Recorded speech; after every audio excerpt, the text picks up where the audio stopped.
El día de hoy estamos en el episodio número 3 del podcast. Tenemos un invitado súper especial, una persona que ya nos conocemos hace más de 10 años. Fue uno de mis primeros mentores, una de las primeras personas en la que pude aprender, pude modelar.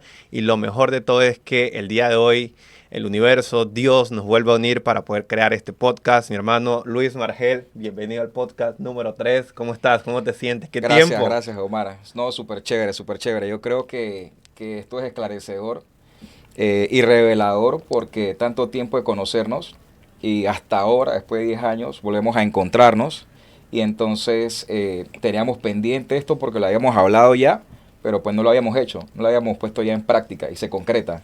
Así que yo creo que todo es perfecto. Se tenía que dar cuando se tenía que dar. Así Total, o sea, después de 10 años, casi Así 10 es. años, no nos tomamos ningún café, no nos tomamos Nada. en ningún lugar y de un pronto a otro, pum, todo se fue dando en una sola semana súper rápido y siento que al final y al cabo hay una fuerza espiritual, Dios, el universo, nos volvió a unir, nos volvió a topar, yo creo que por algo, ¿verdad?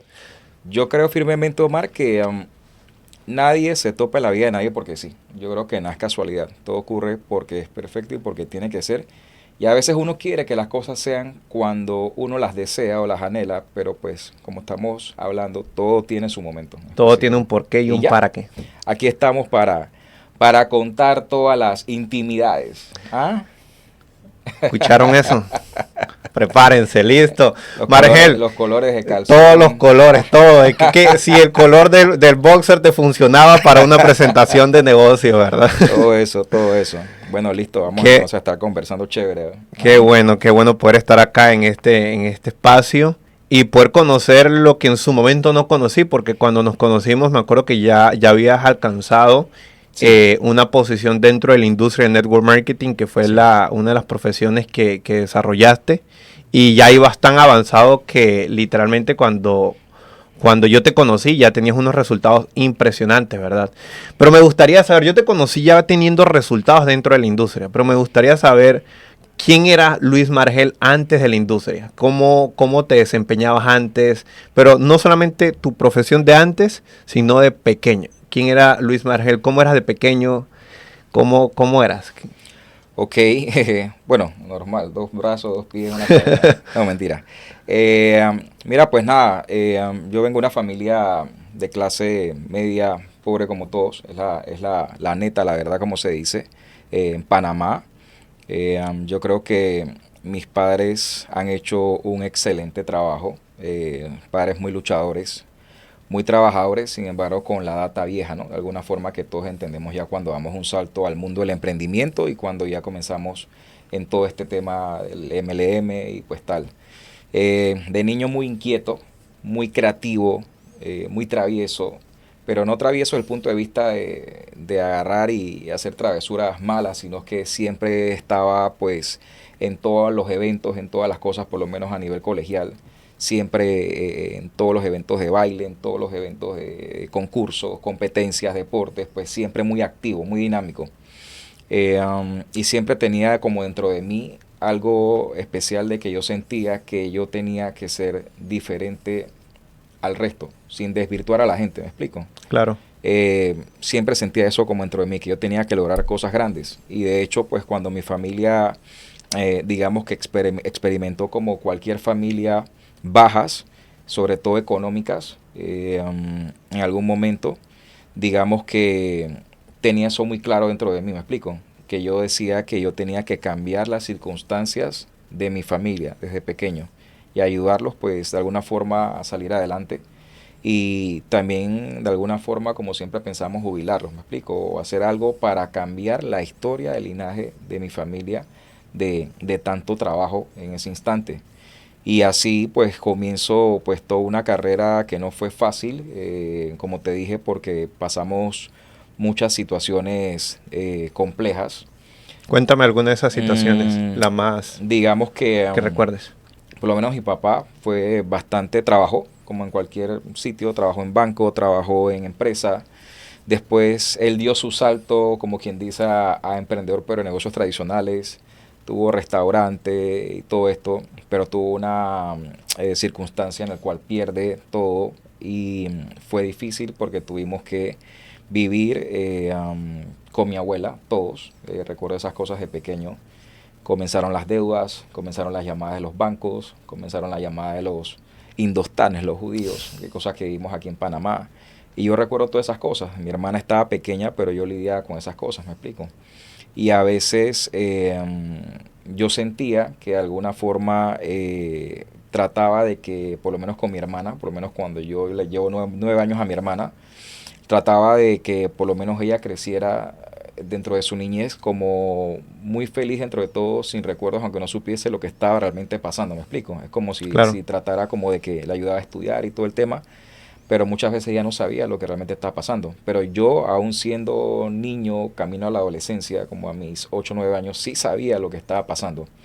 Y fíjate que algo muy particular que me acostumbro como a ser muy consciente, no era conformista, pero muy consciente de que no pedía cosas. ¿Recuerdas como la canción de 50 Cent, Window Shopper? Ajá. Yo siempre recuerdo eso, que yo me vine a comprar, por ejemplo, unas Jordans después de adulto, porque yo las veía y las deseaba y las anhelaba. Yo crecí con la época de Michael Jordan, ¿me explico? Era mi jugador favorito de baloncesto. Jugábamos en el barrio baloncesto, pero pues yo no podía tener unas zapatillas de eso en ese momento, porque pues la cosa en ese instante no daba para eso. Y probablemente sí, cuando se podía se me compraban cosas, pero no era exigente, sino que era consciente todavía a esa edad. Pero eso también me hizo crecer con esa, no rebeldía, pero sí con ese anhelo fuerte, ese fuego de que yo tenía que hacer algo para cambiar esa historia. Y así pues comenzamos a educarnos, comenzamos a crecer. Siempre fui un estudiante sobresaliente, desde la escuela hasta la universidad. Me gradué con notas sobresalientes y honores. Mi carrera fue marketing, fue publicidad. Yo quería ser informático, pero al final de cuentas, pues por cosas de la vida no lo fui. Y tampoco me iba a quedar sin estudiar. Entonces recuerdo que mi carrera en mi escuela, uno tiene que tomar siempre bachiller en ciencias para poder entonces llegar a la parte de estudiar. Pero sí sabías con exactitud al salir de la escuela qué querías. Sí. Yo estaba consciente que me gustaba la tecnología. ¿Me explico? Siempre he sido muy tecnológico. Y son muy pocas las personas que cuando salen de la escuela saben exactamente. O sea, ya venías. Sí, porque es que yo recuerdo que estaba en el colegio y tenía un amigo en el cual no teníamos dinero a veces para comprarle que las computadoras y las vainas, pero inventábamos locuras, vendíamos cosas, vendíamos discos, veíamos qué hacíamos, pero conseguíamos el dinero para... Yo me acuerdo de eso, incluso en la universidad. Hasta en la universidad yo a veces yo hacía trabajos a la gente, pues como era sobresaliente, hacía trabajos a la gente y la gente me pagaba por hacer los trabajos. ¿Me explico?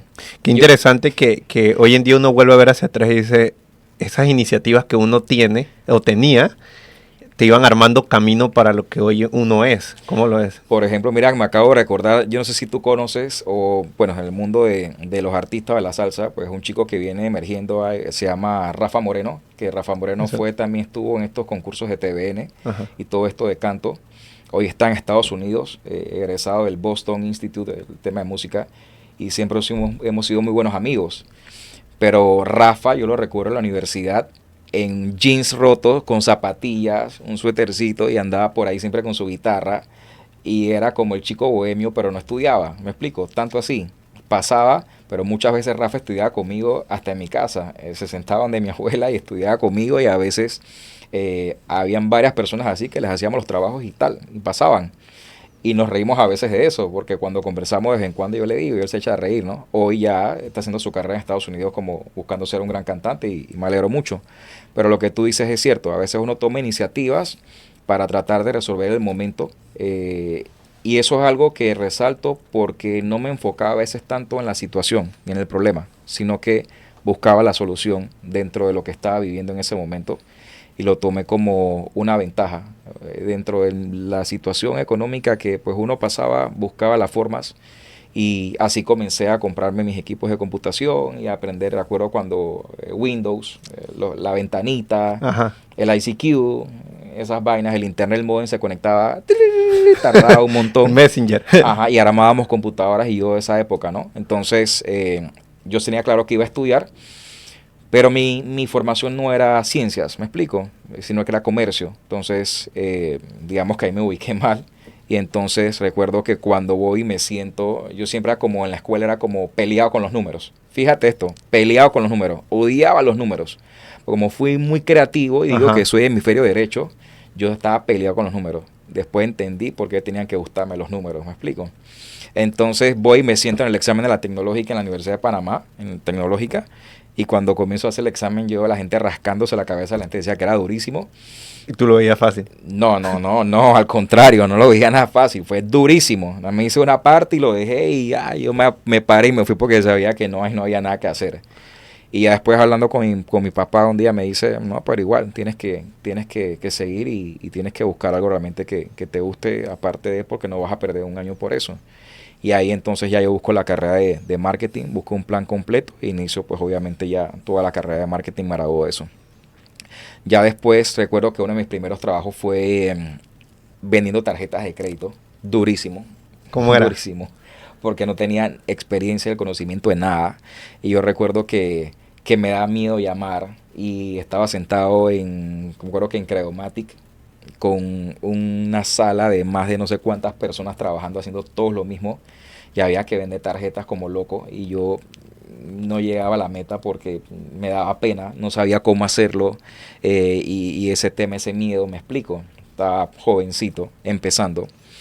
Eh, um, y digamos, Qué sentías esa pena, el no saber el o el rechazo, rechazo? sentía como el miedo al rechazo. Fíjate cómo va toda la cronología, ¿no? Y después cuando uno llega, el miedo al rechazo. Entonces me costaba, decía, wow, ¿cómo lo hacen? Recuerdo que había uno que era siempre sobresaliente, que el man se vendía 30, 40 tarjetas de crédito por mes. Y yo decía, pero este man, ¿qué rayos? ¿Cómo lo hace? ¿De qué planeta es? Me explico, porque es que, puta, yo no puedo. Había una ciencia. Pero había detrás de esto, obviamente, cosas que uno comprende después, muchos paradigmas, muchas creencias limitantes que obviamente yo tenía que vencer y que venían, obviamente, de mi historia familiar y del ambiente en el cual uno crece. De hecho, hace un rato venía escuchando un audio de eso que me llamó la atención, que tenía todavía que crecer y que vencer, ¿no? Entonces, después de ahí, obviamente, me despidieron, me votaron porque no duró unos meses y no llegué a la meta y me votaron. ¿Cómo sentiste cuando te votaron? Ese No, primer... malísimo, malísimo. Y en esa época también yo siempre me gustó el baile y la música, me ha encantado siempre. Y yo bailaba salsa profesional, me acuerdo. Y esa fue una época también muy fregada porque digamos que también me negaron en esa época la visa. Y yo iba a representar a Panamá en baile a Puerto Rico y tienes que sacar visa americana y me la negaron. Entonces, cosas que van pasando cuando uno va creciendo, uno ¿Cómo se veías el golpea, ¿no? rechazo en ese entonces sin tener todavía conocimiento de desarrollo personal? No, me costaba mucho y digamos que el lapso de, por lo menos lo comparo con ahora. A mí hoy me pasan circunstancias que ahora iremos hablando y tengo una capacidad de resiliencia brutal, o sea, me reinicio rápido. Lo que yo siento que para otra persona la puede tumbar o deprimir situaciones muy fuertes, pues yo me recupero súper rápido, me reinicio y sigo adelante. En esa época me costaba demasiado. El lapso era muy grande en el cual me deprimía, me frustraba y estaba como triste ¿Cómo un volvías a tiempo. recuperarte? Pues no tenía nada de conocimiento, era sencillamente yo creo que el tiempo, tema del tiempo y los familiares de uno que de repente te hablan, te animan, te motivan y pues ya sigue adelante y ya normal. Pero no había nada de conocimiento de desarrollo personal en esa época, para nada, para nada. Yo un libro, nada, ni la Biblia en ¿Cuál esa fue el primer época. libro que te cambió la vida? Bueno, la Biblia, porque obviamente por mi familia que tiene pues, un recorrido también espiritual o católico, por así decirlo, pues sí, ¿no? De los libros que leía. Sin embargo, en esa época sí, por curiosidad, me acuerdo que uno de los primeros libros que leí de literatura y que todavía se convierte en uno de mis libros favoritos, Paulo Coelho, que es uno de mis escritores literarios favoritos, El Alquimista. El Famoso. Alquimista tiene una historia que para mí es brutal porque el alquimista lo que te narra es básicamente que uno persigue en la vida pues muchas cosas y está detrás de todas las metas, anhelos que uno tiene y uno rueda mundo y al final regresas al sitio donde todo inició y siempre tenías lo que estaba buscando ahí, ¿me explico? Total. Entonces eso es alquimia, pues básicamente, y al final tú dices, es cierto, pasa con la vida. Entonces te fuiste armando desde pequeño, fuiste dándote cuenta que te gustaba como siempre estar de líder, siempre estar metido en todo. tuviste rechazo, pasaste como... Mira que era inconsciente. Ahora que lo dices, desde ese punto de vista nunca lo había visto así, pero chévere porque estás bajo un espacio relajado y quizás sí porque aunque no sabía de liderazgo en esa época, automáticamente... cuando recuerdo la escuela, digamos que sí pude haber tenido esas cualidades de líder porque siempre, como estaba en todas las cosas, te vuelves visible y te vuelves popular para tus compañeros y la gente te sigue. Todo el revolú, como se dice, todo lo que hagas, pues la gente te sigue. Y eso sí pasaba, ¿me explico? ¿Crees que eso nace natural o tiene que influir los padres o el ambiente en casa? Yo lo pienso de dos formas hoy. Yo a veces creo que hay personas que sí nacen con ciertos dones que traen. Me hace pensar eso, pues por casos muy específicos, pero también me hace pensar que la mayoría de la gente también que ha llegado a ser exitosa en la vida, en cualquier área o disciplina, también lo ha construido, ¿me explico? A través del tiempo, a través de la formación, del carácter y de la disciplina propiamente, la autodisciplina. Pero sí, en esa época pasaba eso. Y también yo creo que otra cualidad importante que yo marqué desde niño, que también ahora la recuerdo, es que yo tenía la capacidad. Tú ves que los niños regularmente no se separan de los papás. Sí. Los niños son muy apegados a los papás y de repente lloran. Yo podía a veces irme de viaje con una de mis abuelas. Le gustaba viajar mucho y siempre me llevaba de repente a diferentes viajes. Recuerdo que hice 2 veces un recorrido de Panamá a México en bus y es un viaje largo, lo haces en más de 30 días. Total. Y es chévere, conoces, pero yo me iba tranquilo y yo no extrañaba a mis papás. Y estaba chico, estoy hablando de 5, 6, 7 años, y me iba para Estados Unidos y a hacer vainas y yo tranquilo. Entonces eso hoy lo entiendo que también quizás es una cualidad de mi maleta de herramientas o mi equipaje que yo traje, porque nunca he sido apegado a las cosas, ¿me explico? Claro. Y el apego en la vida trae mucho dolor. El apego nos destruye de una forma increíble porque nosotros generamos vínculos emocionales y afectivos con todo. Con nuestra pareja, con nuestros padres, con nuestros negocios, hijos, con negocios, con el dinero, con absolutamente todo. Entonces, el día que te sucede algo en la vida y te lo quitan, entonces ya tú dejas de ser quien eres. Y al final tú no eres lo que tienes. Tú eres tú como esencia, como ser humano, como persona. ¿Me explico? Total. Y eso es importantísimo tenerlo claro. ¿Cómo llega el network marketing a tu vida? Bueno, en ese camino, sorpresivamente, ¿no? Lo que les pasa a todo el mundo, probablemente en ese camino de comenzar a crecer empresarial, digamos que empiezo a trabajar en la industria bancaria muy temprano, a los 18 años. Bueno, yo tuve contrato de menor porque yo quería trabajar. Siempre me gustó que iba a buscar la plata. Y recuerdo tener un contrato de trabajar en el Club de Golf de Panamá, contrato de menor. Y ahí empecé mis pininos en marketing. Me aceptaron. Después de trabajar ahí, empiezo en HCBC, cuando era HCBC antes de Banismo. Empecé en cobros. Fíjate todo lo que la vida me estaba preparando y nuevamente vuelvo a experimentar rechazo, porque cobro es peor. En cobros la gente te tira el teléfono, la gente te manda al carajo, la gente te dice no me llames, me tienes harto, voy a pagar cuando me da la gana. Solo cuando dices somos del banco, colgado. Y eso fue bueno de alguna forma porque también me enseñó mucho a soportar y a tolerar la presión, porque tenía metas que cumplir para lograr las metas y los incentivos, y porque también no es cómodo trabajar así. De alguna forma la gente que trabaja en cobro se acostumbra a todas estas cosas que no son normales, que no son usuales, pero que también pueden generar en ciertas personas un cierto maltrato psicológico. Claro. Porque tienes gente todo el día que te está echando. O sea, tu trabajo es escuchar a gente que todo el día te manda para el carajo. ¿Me explico? Y tienes que desarrollar una habilidad súper poderosa ante el rechazo. Un muro, o de repente bañarte en aceite, o tener una psicología muy brava que desarrollas a las malas, porque no es lo usual, no es lo común, ¿me explico? Pero eso era. O sea, así me acostumbré y duré no un año, duré un par de tiempo ahí. ¿Por qué lo hacías? Hay personas que el rechazo inmediatamente los cambia del camino, mientras que hay personas que ese tipo de habilidades encuentran un porqué bien fuerte y los mantiene. Bueno, imagínate que en ese instante, obviamente porque necesitaba el trabajo era lo primero, y yo con 18 años, Panamá de una familia que ha luchado mucho, que le ha tocado difícil, y me dicen a mí que me iban a pagar mis primeros $525 cuando yo veo esa carta. Me acuerdo que vivía en Caledonia, ciudad de Panamá, con mis abuelos, y yo veo esa carta y digo, wow, me emocioné, porque para mí en ese momento no tener y empezar, yo dije, ya con esto puedo hacer cosas y puedo de repente ayudar a mi familia. Y empecé. Recuerdo que mi papá conducía taxi en esa época, y momentos difíciles. Recuerdo que con la liquidación que había tenido el tema de las tarjetas, una vez se la di completa para que él pudiera arreglar su taxi que estaba dañado, me explico, cosas que uno recuerda y que no son fáciles.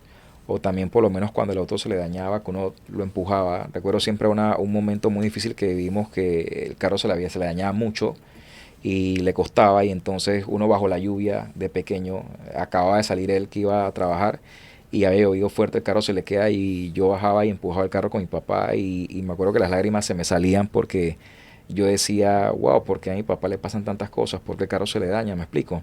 Y yo quería que saliera adelante, me explico. Entonces, porque sabía que eso dependía de que comiéramos. Entonces, yo empujando el carro con mi papá bajo la lluvia para que mi papá arrancara su carro y fuera a trabajar. Pero bueno, ahí empiezo entonces, en HCBC me voy, y después de soportar rechazo un tiempo, entonces aplico para una vacante en marketing, y digamos que me gano la vacante por concurso. Ya empezó otra época que fue un poco mejor, obviamente donde el salario me lo aumentan, y empiezo entonces a trabajar en mercadeo, relaciones públicas y publicidad. Ahí aprendí muchísimo. Trabajaba con agencias de publicidad como Publicifergo, que es una de las más grandes de Panamá y de las mejores. Y aprendí todo el tema sobre campañas y a temas grandes. Entonces a esa edad me da una responsabilidad muy grande financiera, que no estaba preparado, pero yo dije, vamos, de manejar el presupuesto publicitario de HCBC, que en ese entonces era de más de 2 millones, 3 millones de dólares. Entonces no había ningún tipo de evento, actividad que no se aprobara o no se diera si yo no la aprobaba o si no la verificaba. Yo tenía que medir y ejecutar el presupuesto anual, ¿me explico? Y velar Wow. porque se cumpliera. O sea, ya Y tenías una responsabilidad sí, enorme. yo desde tenía pequeño. 21 años, ¿me explico? Y me acuerdo que llevaba un cuadro de Excel gigantesco de fórmulas, celdas y columnas, porque se manejaba manual. Entonces yo tenía que anualmente verificar que eso cuadrara y cayera. Y recuerdo que trabajaba muchísimo, trabajaba muchas horas, trabajaba todos los días, creo que los sábados, a veces no siempre, cuando había algún evento o algo, porque fue muy dinámico. Dentro de todo fue una experiencia muy chévere porque fue muy dinámico, porque el banco patrocinaba muchas cosas. Entonces de repente recuerdo que también fue una época con los conciertos, artista que venía a Panamá con Show Pro, concierto que uno estaba en primera fila, que te caía el sudor. Recuerdo que Daddy Yankee estaba empezando esa época con Rompe, y yo ese concierto lo vi ahí, que me cayó. Wisin y Yandel en sus mejores momentos, y muchos artistas, porque el banco patrocinaba. ¿Sientes que todo eso te expandía la mente desde ese entonces? Claro, claro. Entonces también la que era mi jefa, obviamente, por el nivel, ahí es cuando hablamos del ambiente, por el nivel de gente que conocía y la gente con la que compartía y se asociaba, la gente de la selección de Panamá, la gente de los medios, Eddie Vázquez, Alex Medela, Erika Nota y muchos otros del patio que comenzaron a ser famosos, siempre estaban metidos en la oficina, y obviamente pues yo me tocaba compartir con ellos. Cuando tú empiezas a compartir con gente distinta al ambiente usual en el que tú estás, obviamente tu mentalidad empieza a cambiar, porque tú ves cómo se manejan, cómo se comportan, cómo hablan, qué hacen, qué no hacen, a qué sitios van. Me explico, cómo visten, qué compran, el auto que tienen, todo. Entonces ya ahí comenzaron a surgir como esos deseos, esas cositas de que yo quería estar mejor. A veces me tocaba organizar eventos de cócteles de gente de dinero, con el equipo de marketing, que se hacían muchos eventos sociales, benéficos y cócteles de networking. En esa época no sabía qué era eso. Para hacer que eran eventos de networking, de relaciones. Y obviamente el ambiente era otro tipo de ambiente, del cual yo usualmente cuando ya salía del banco de trabajar no estaba acostumbrado, pero era lo que pasaba, ¿me explico? Mi ambiente era otro, Era de otro. casa, pero ya el banco era otro. Eran como dos vidas. Veías esto Dos vidas, y luego veías esto. claro. Entonces llegó un momento ya ahí, me fui de colapso, trabajé muchísimo, lo disfruté. Sin embargo, pues también ahí llegó un momento que me abrumé demasiado. Ahí se complicaron las cosas, porque obviamente ya no estaba a gusto con lo que estaba haciendo. Trabajar tantas horas sentía como que no me valoraban tanto lo que hacía, a pesar de que tenía muchos beneficios, pero sentía que no me valoraban lo que hacía tanto. Cometo uno de mis primeros errores, y es que dejé el trabajo que se acumulara, dejé perderlo y obviamente empecé a tener problemas, obviamente, Claro. porque me empecé a atrasar. Empecé a tener conflictos con la persona que era mi jefa. Nos peleamos, yo era su asistente, al final se abre una brecha ahí.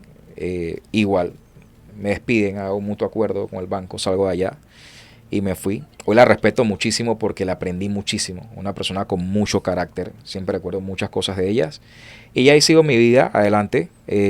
Aprendí también muchas cosas de publicidad porque había un departamento in-house de publicidad, entonces yo ayudaba al diseñador a armar los banners, a armar los rollers, a armar todas las cosas de publicidad. Y aprendí muchísimo, me gustó, me explico, porque era de mi carrera. Que cuando llega el network marketing hacia tu vida, ya traías... Cositas. Entonces ahí me fui. De ahí después entonces no sé por qué, empecé a trabajar con un familiar, me metí en el tema de recursos humanos, no sé cómo pasó eso. Que tenía como una especie de empresa de consultoría, que es contador. Él se ganó unas licitaciones para crear una de las primeras empresas de Carlos Slim, el que era el dueño de Telefónica, y Grupo Carso, en Panamá, que iba a administrar el canal de Panamá, de las primeras empresas del PAC 1. Empiezo a trabajar con ellos con la ACP, ya eso fue otra historia. También trabajaba muchísimas horas. Recuerdo que me tocaba buscar personas en recursos humanos, era reclutamiento.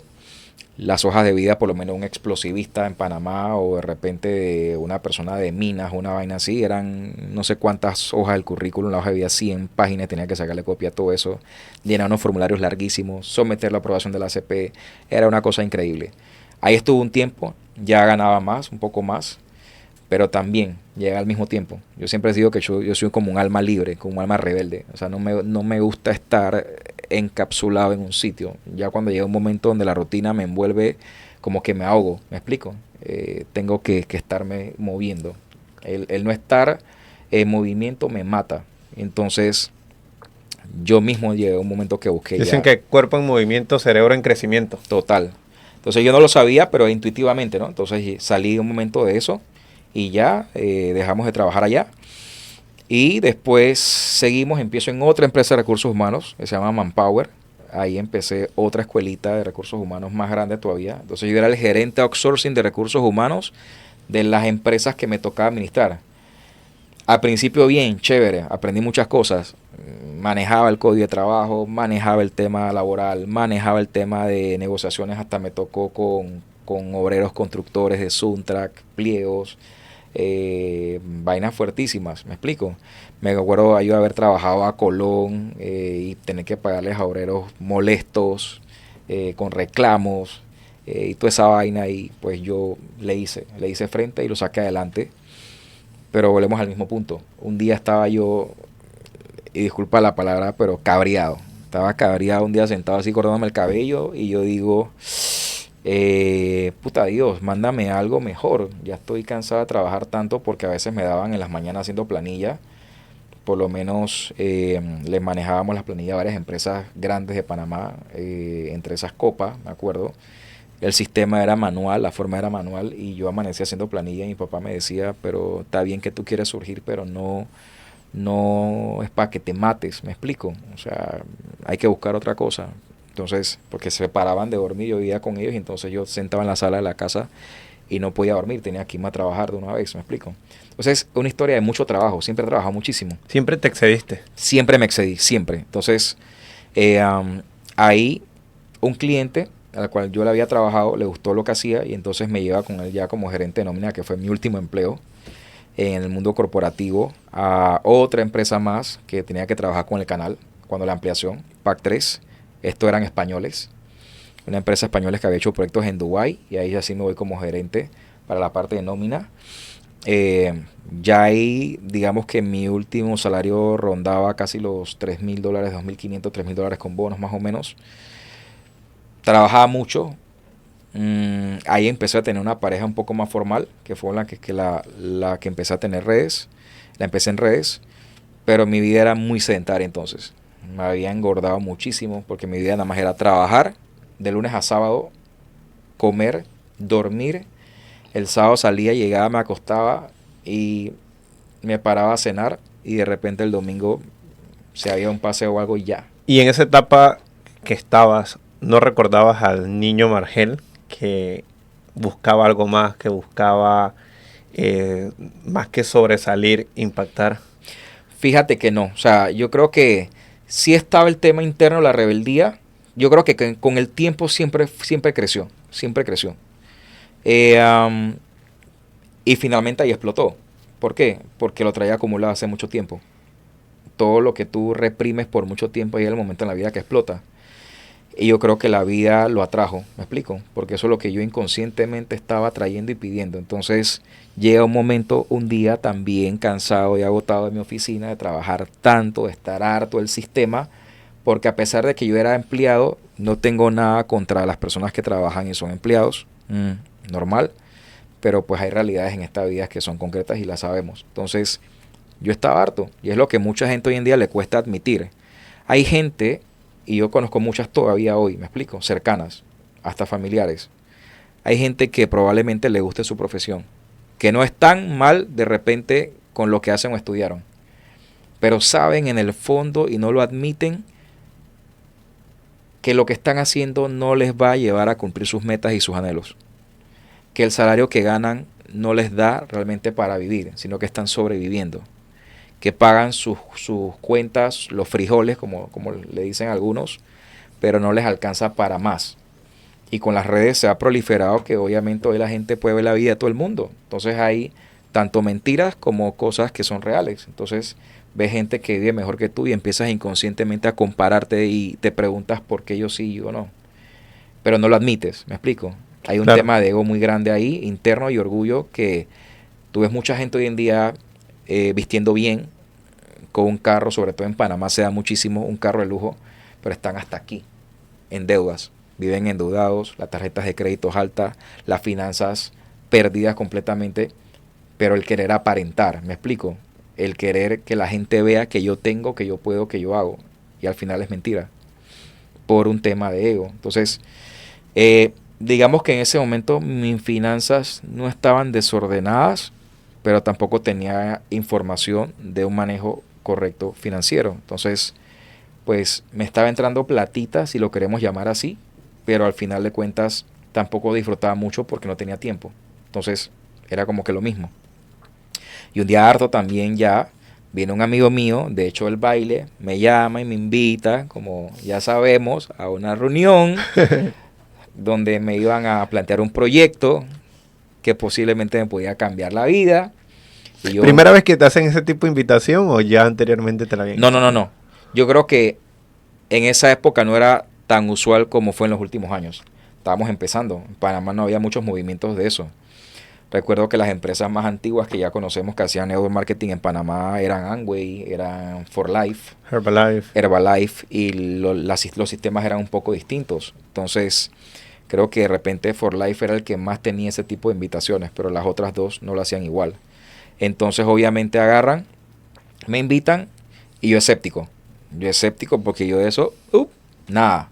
Entonces, voy a esa reunión, me siento con este chico y me cuenta. Y entonces ya cuando él me comienza a contar, yo empiezo a entender la vuelta y digo, cuéntame más, un poquito más, y me fue interesando porque me confronté, ¿ves? Me confronté porque él en ese momento, cuando me cuenta el proyecto, yo sí veo la oportunidad, pero pasaba algo que me hizo preguntas que me confrontaron y me marcaron. Y de hecho creo que la conversamos recientemente, donde yo le digo, él me dice a mí, tú tienes la inversión para entrar. Afortunadamente yo en ese momento la tenía, pero cuando yo hice como un throwback a mi historia familiar y la forma como crecí es como si hubiese visto mi vida en ese momento y me confronté con la realidad porque mucha gente, a pesar de que vemos muchas cosas, a veces no cuentan con $1,000 en su cuenta o $2,000 en su cuenta para invertir en un proyecto en su cuenta bancaria. De hecho, un dato muy importante es, la vez pasada alguien me dijo, un banco como Banismo, dicen que más del 70% de las cuentas de la gente que hoy día tiene cuentas no pasan los $1,000 a veces. Wow. y estamos hablando de una población de casi 4 millones de habitantes. Y eso es actual, ¿ah? No estoy hablando de una cifra anterior, es una cifra actual. Entonces yo dije, es ahora o nunca. O yo tomo decisiones que vayan a cambiar mi vida o no las tomo. Y me estaba pasando también algo muy chévere espiritual, y es que en esa época comenzó como a buscar más de Dios. Yo no soy fanático, me explico, ni tampoco he sido cerrado nunca a ese tema. Tengo amigos de todas las religiones, tengo amigos budistas, tengo amigos, hasta una vez conocí a un chamán, una vez estuve con un monje que había salido del Tíbet, que fue a mi casa, ya conocía redes, gente evangélica, yo escucho prédicas, he emprendido cosas de mentores importantes, de todo. Pero eso ya estaba como buscando un poco, le estaba pidiendo a Dios, me acuerdo que hasta la iglesia estaba viendo que me enviara. Yo siempre siento que he tenido como esa comunicación, como si fuese un amigo, que me enviara algo. Entonces me muestran el tema, yo tenía la inversión, la hago y entro. Pero cuando yo veo la oportunidad, yo no entré a jugar, Omar. Yo vi la oportunidad, la vi real, la vi latente y dije, aquí podemos hacer algo. Entonces esta persona con la que yo entro, que fue un gran amigo mío, él lo estaba haciendo, pero a la vieja escuela, como empezamos todos, ¿me explico? Pero yo, a pesar de que no tenía tanto conocimiento de negocios, yo pude ver que se podía hacer algo más para mejorar. Entonces yo le digo a él, mira, vamos a hacer esto en grande, masivo. Y no había leído nunca ni Piensa en Grande, ni nada de esa carreta, ni nada de esa vaina. Vamos a hacerlo grande. Entonces yo le dije a él, vamos a buscar una sala de hotel. ¿Y el qué? Porque ellos se reunían en las casas o lo hacían en lugares pequeños. Yo le digo, no, yo voy a buscar y voy a convocar una reunión entre mi gente cercana y la que era mi pareja en ese entonces, la madre de mi hija, dice, pues listo, si tú vas en esto yo voy contigo. Ella también era una persona que siempre ve oportunidades, siempre le gustó la plata de vender, de hacer cosas, y me dice, vamos a hacerlo. Entonces reservamos un salón, invitamos a toda la gente. Él va y le cuento el proyecto porque yo no hablaba como hoy puedo hablar, que soy un loro mojado. Y entonces, cuando eso pasa, se me llenó la sala. Me acuerdo que hasta boquitas leía a la gente en esa primera vez. Y la gente se me firmó. Eran familias, amistades apoyando, mis padres, de todo un poco. Y empezamos un pequeño grupo y así empezó todo. Inconscientemente lanzaste el negocio porque Sí. Los amateurs inician en un negocio mientras los profesionales lanzan un negocio. Entonces, Sí. desde ese día 1, esa semana 1, Ujú. ya estabas actuando como un profesional en la industria, sin saberlo. Pues sin saberlo, podría ser así, ¿no? Después cuando uno lee los libros de los grandes, ya uno dice, pues sí. Entonces lo lanzo, la gente se me firma. Entonces pasó algo muy trascendental. Yo, obviamente ya te dije cuánto ganaba en promedio. Y yo en mi primer mes facturo más de $5,000 con esas acciones que hice extras en esas pequeñas reuniones en las noches que hice, ¿me explico? Que fueron un par nada más en esos saloncitos que lo repetí varias veces y comencé, o sea, ya yo ni trabajaba, yo estaba en la oficina y yo nada más pensaba en gente, yo me bañaba y yo pensaba en gente, yo iba en el carro y yo pensaba en gente y decía, puta, ¿a quién le cuento esta vaina? Desayunabas, almorzabas y claro, cenabas el porque es que negocio. me di cuenta que en mi trabajo sentado no iba a ganar jamás como podía ganar en esto, me explico, y vi que era real.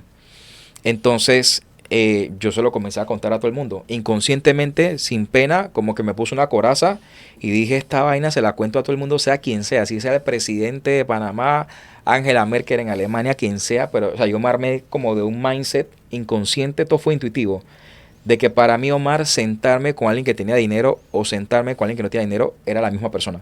Yo le contaba a todo el mundo con un carácter mi negocio como si fuese el mejor. Entonces así empecé intuitivamente. Me llegaba a la oficina y me sentaba y no dormía porque me sentaba a aprenderme la presentación de negocios, le llamamos la POP, y todas las cosas de la empresa porque yo quería saber de todo, me explico, para cuando la gente me preguntara, tener la info. Yo recuerdo que cuando entré a la industria, siempre te veía con una cámara. Sí, Siempre en todos los eventos estabas con una cámara. ¿Por qué lo hacías? de esas boté varias. ¿Por qué? Porque yo quería no perderme ningún detalle, me explico, quería toda la información y me la quería aprender. Entonces, porque yo hacía lo que hacía, pero siempre he sido como muy perfeccionista. Eso tiene sus ventajas y sus desventajas. Desventajas porque te hace perder tiempo, ventajas porque te hace afinar los detalles. Y la gente muy crack en el mundo. De hecho, ayer veía un documental anteanoche venía un documental de Romeo Santos, el cantante este de bachata. El tipo es así, es un paranoico. O sea, el tipo es súper perfeccionista. Y dicen que él se mete en la romana, en su mansión, y el tipo puede estar vacacionando, pero él está metido en el estudio. Y la gente que trabaja con él dice que el tipo trabaja con él es estrés. Es bien porque el tipo ha sido un ícono, pero es estrés porque es muy perfeccionista. Pero toda la gente que yo he estudiado, que ha sido exitosa, que han llegado a niveles altos, tienen eso. ¿Me explico? Hay una frase que a mí me encanta y quiero que me des tu opinión. Dice que excederse es excelencia. ¿Qué opinas sobre eso? Yo te la compro al 100%. Siempre da más de lo que la vida te pide también. Al igual, de hecho es una de las setas de la vida. Tú para lograr algo muy grande tienes que pagar un precio. Todo el mundo no está dispuesto. Y ahí entran otras cosas que también después tocan emocionalmente porque las he comprendido con el tiempo. Tú tienes que estar dispuesto a dar, pero en ese interín también pueden pasar cosas y depende eso sí de lo que cada quien quiera en su vida. ¿Qué hiciste con las primeras ganancias que te generó la industria? No, mira, yo en el momento, esas primeras ganancias de que estamos hablando, no recuerdo haberme vuelto loco con ellas en ese momento. Porque yo pensaba solamente en el negocio. Entonces, ni siquiera comencé a comprarme accesorios o ropa. La ropa a mí siempre me ha dado como igual. O sea, me ha gustado siempre vestir bien, sí, pero no le paro bolas a que si es de marca o no es de marca. Total. De hecho, ahora he entendido que la gente que tiene billete harto realmente no le gusta estar vestido de marca. O sea, que se vea la marca. Total. Gente que tiene mucho billete en el mundo, por lo menos Gucci. Gucci te vende la ropa. Y le vende ropa y se ha hecho famoso vendiendo y mucho dinero a gente que quiere parecer rica. ¿Me explico? La gente que le gusta tener el Gucci, pero que se le vea hasta aquí en la nalga, en el pecho, en la espalda, en la frente. Pero ellos no usan eso, ¿me explico? Hay otro producto Gucci para gente realmente de billete, ¿me explico? Cuando iniciaste la industria y ya llevabas algunas semanas, viéndote a ti hoy en día, viendo para atrás, ¿cuáles sientes que son esos puntos claves para una expansión responsable en un país? Porque cuando ustedes empezaron a trabajar esa compañía SRI en Panamá, o sea, lo hicieron muy en grande, o sea, no lo hicieron en relajo, o sea, yo vi esa expansión, incluso cuando yo entré, ya habían organizaciones enormes, ya habían semanales de 500, 600, 700 personas. ¿Qué fue lo que los hizo llegar ahí? ¿Cuál fue esa expansión responsable? Ahí también te voy a ser muy sincero, también fui intuitivo. Sí es cierto que comenzamos, ya entonces llega el desarrollo personal a mi vida, conozco a conocer los primeros libros de desarrollo personal y de redes, empiezo a leer, obviamente, y ahí me empecé a interesar, porque vi que no solamente era soplar globos y ya, vi que no solamente era hacer redes, sino que ibas a interactuar con muchos tipos de distintas personalidades, tipos de gente, de todos los estratos socioeconómicos, y tenías que tener fundamento para poder contestarles. Entonces ahí empieza una labor de educación, pero hay algo que pasó en Panamá con esto y es que fue un fenómeno, fue un virus, yo lo digo así, porque habían diferentes grupos haciéndolo, ¿sí? El de nosotros era uno bastante fuerte. Ya había otro grupo fuerte, no sé si recuerdas el grupo de Emilio, sí. Emilio de los Rabanes. Era un grupo fuerte. Después, por el bien de las organizaciones, decidimos unirnos. Ahí se dan estas reuniones grandes, pero el negocio de nosotros no empezó en los hoteles con esas reuniones de hasta 1000. Yo recuerdo una reunión del Hotel Panamá, siempre las recuerdo, ¿sí las recuerdas? Sí. El Vasco Núñez de hasta más de 1000, 1500, 2000 personas. Era una cosa loca. Yo estaba en la fila número 75. Y recuerdo que la gente se firmaba, pero una cosa increíble. O sea, tú veías el sistema y era como un casino. O sea, los números variaban, pero una cosa loca. Y nosotros entendíamos lo que estaba pasando. Ojo, y sin oficinas, recuerdo. Sin oficinas. Recuerdo octubre de 2015, nos metimos en el ojo de la tormenta. Panamá hizo bulla. Ese era un movimiento. La gente que no sabía de redes ni nada de eso.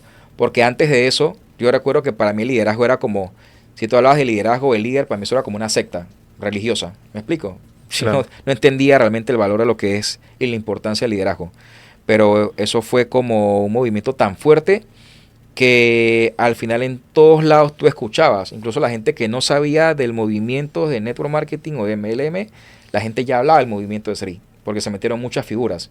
Era como que una moda. Oye, ¿qué están haciendo? Yo quiero ser parte de eso.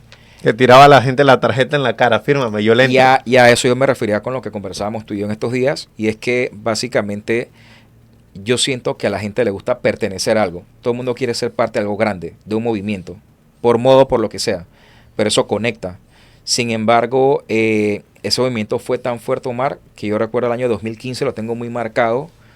Fue un año de mucho auge, porque yo tengo este ingreso. En los siguientes meses, enero, febrero, marzo del 2015, bajo un poco. Mi segundo mes fue como 1,000 y pico. Me fui a la primera convención de SRI en Estados Unidos. Tomé las fotos. Traje las fotos con Bill Farley a Panamá. Todo el tema. Vi esos cheques grandes de gente que se ganaba 1,000,000, medio millón. Y yo lo veía, pero como nos educan en un ambiente donde regularmente la gente que está cerca de nosotros no logran esas cosas, tú no crees que eso es para ti.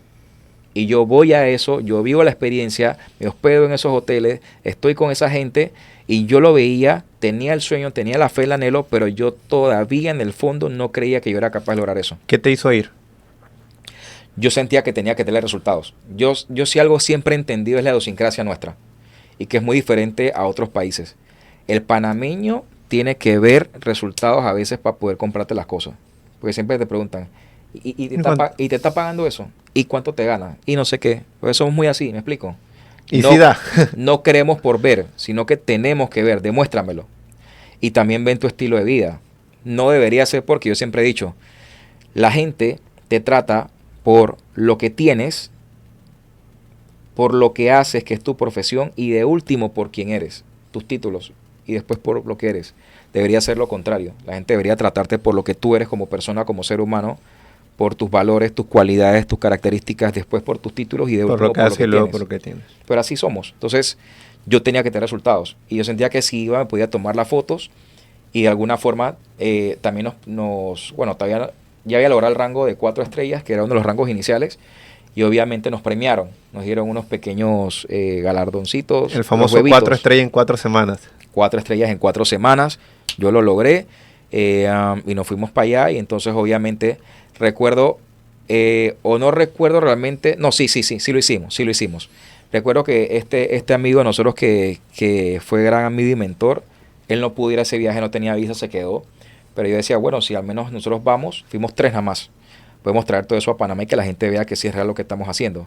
Entonces fíjate lo que pasa, yo leo una historia de quemar tus barcos.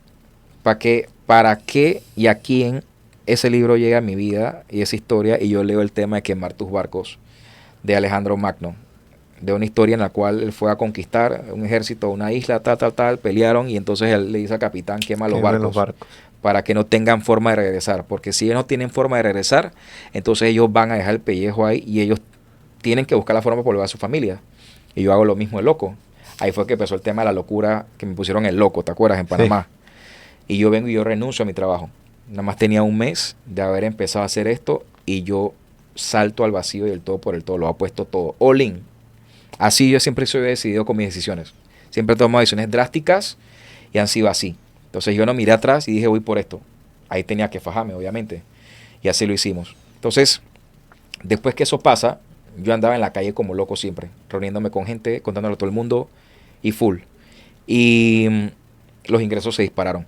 O sea, yo recuerdo haber pasado de esos primeros 5,000 a tener ingresos por meses de un salto abrupto, 14,000.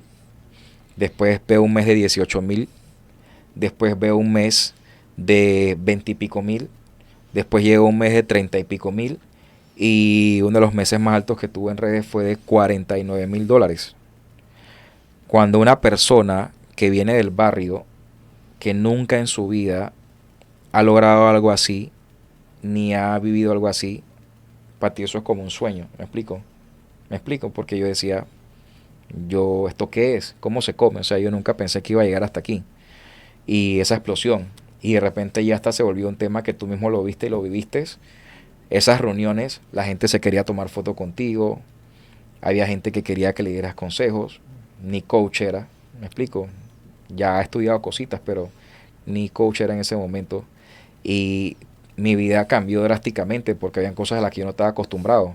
Yo iba a veces a lugares y me encontraba gente y la gente, ay, tú eres el que no sé qué, que yo te vi la vez pasada en Tarima. Me acuerdo que a veces uno no podía ni al súper porque en el súper la gente, porque fue un movimiento Sí. muy fuerte, me explico.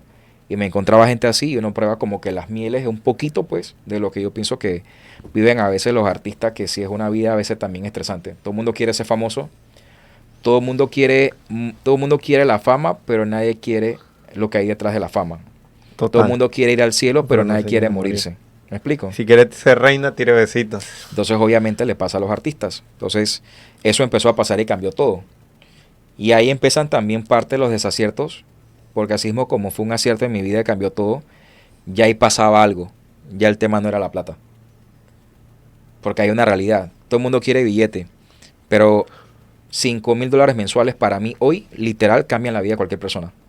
¿Cómo hiciste para cambiar lo que me comentabas anteriormente de el merecer a pasar de 2.000 o $1.000 a 49.000? Pero ¿en qué sentido el merecer? Me decías que sentías que podías ganar más, pero internamente estabas trabajando en merecer más, en creer que eso era para ti. Sí, y todavía lo trabajo. Hoy entiendo un poquito más de la energía, del equilibrio, del dar y el recibir, y todavía me cuesta recibir, me explico, trabajo en ello. Pero en ese entonces yo creo que fue muy intuitivo. Yo no pensaba ni siquiera tampoco en el dinero. A pesar de que se habían planificaciones de acciones, de cosas a hacer, de nosotros como organización y como líderes, yo no pensaba tanto en el dinero. Sí pensaba en algo. Yo pensaba en que yo quería hacer lo que estaba haciendo con propósito. Eso fue una de las primeras cosas que yo escuché en una capacitación afuera, y a mí me conectó, a mí me llegó. Porque escuché a un gran líder decir que él tenía un dharma, un propósito, y eso me conectó.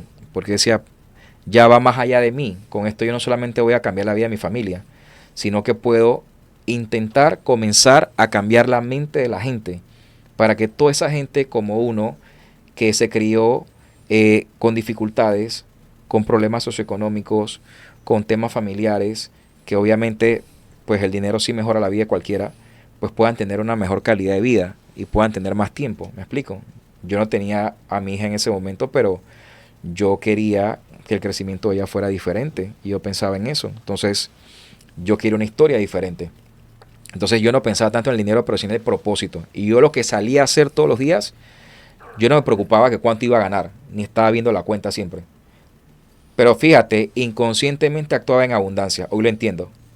Porque yo salía y como sabía que la plata estaba entrando, yo sencillamente, yo no estaba pendiente de una conducta común, ¿no? Que hace todo el mundo. Y no es mala, sino que depende de los ingresos que tengas. Tú vas a un restaurante y tú una vez estás viendo el lado del precio. Claro. Tú decides ir a un sitio si tú tienes plata en la cuenta. Si no, ni siquiera averiguas.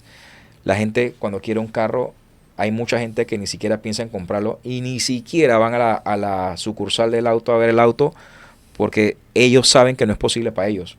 O sea, eso no está en su cabeza. ¿Me explico? Y así pasan muchas cosas. Sin embargo, hoy entendemos que tú cuando quieres algo tienes que verlo, visualizarlo, Claro. ve, siéntate, móntate, pruébalo.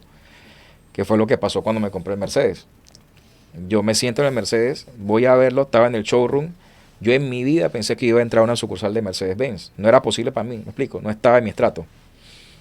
Me siento, lo pruebo, siento el olor a cuero, lo recuerdo clarito hoy todavía. Hasta la puerta, cuando la cierras, te sientes Me seguro en el auto. me despelucó, o sea, y hoy en día, a mí me encanta la Fórmula 1.